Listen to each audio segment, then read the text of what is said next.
അന്തരിച്ച മുൻ പ്രധാനമന്ത്രി ഡോക്ടർ മൻമോഹൻ സിംഗിന്റെ അന്ത്യവിശ്രമം നിഗം ബോധ് ഘട്ടിൽ പൂർണ്ണ ഔദ്യോഗിക ബഹുമതികളോടെ രാവിലെ 11:45 സംസ്കാര ചടങ്ങുകളെന്ന് കേന്ദ്ര ആഭ്യന്തര മന്ത്രാലയം അറിയിച്ചു. അന്ത്യവിശ്രമത്തിനായി പ്രത്യേക സ്ഥലം വേണമെന്ന കോൺഗ്രസിന്റെ ആവശ്യം കേന്ദ്ര സർക്കാർ അംഗീകരിച്ചില്ല. ദീർഘദർശിയായ ഭരണാധികാരിക്ക് രാജ്യം വിടചൊല്ലുകയാണ്. ഡൽഹി മോത്തിലാൽ നെഹ്റു റോഡിലെ 3-ാം നമ്പർ വസതിയിൽ നിന്ന് രാവിലെ 8 മണിയോടെ ഭൌതിക ശരീരം AICC ആസ്ഥാനത്തേക്ക് കൊണ്ടുപോകും.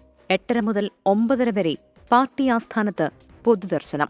11:45 നിഗം ബോധ് ഘട്ടിൽ പൂർണ്ണ ഔദ്യോഗിക ബഹുമതികളുടെ സംസ്കാര ചടങ്ങുകൾ നടത്താനാണ് കേന്ദ്ര സർക്കാരിന്റെ തീരുമാനം.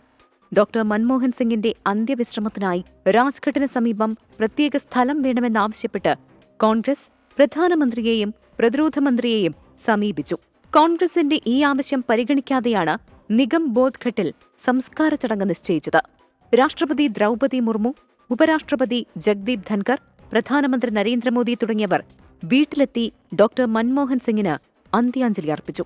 पूर्व प्रधानमंत्री डॉक्टर मनमोहन सिंह जी के निधन ने हम सभी के हृदय को गहरी पीड़ा पहुंचाई है.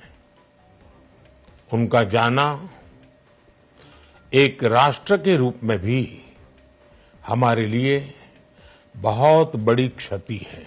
കോൺഗ്രസ് നേതൃത്വവും ഡോക്ടർ മൻമോഹൻ സിംഗിന് അന്ത്യാദരമർപ്പിച്ചു.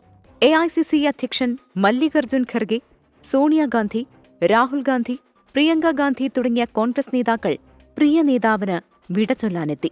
വിവിധ സംസ്ഥാനങ്ങളിലെ മുഖ്യമന്ത്രിമാരും രാഷ്ട്രീയ നേതാക്കളും മോത്തിലാൽ നെഹ്റു റോഡിലെ വസതിയിലെത്തി.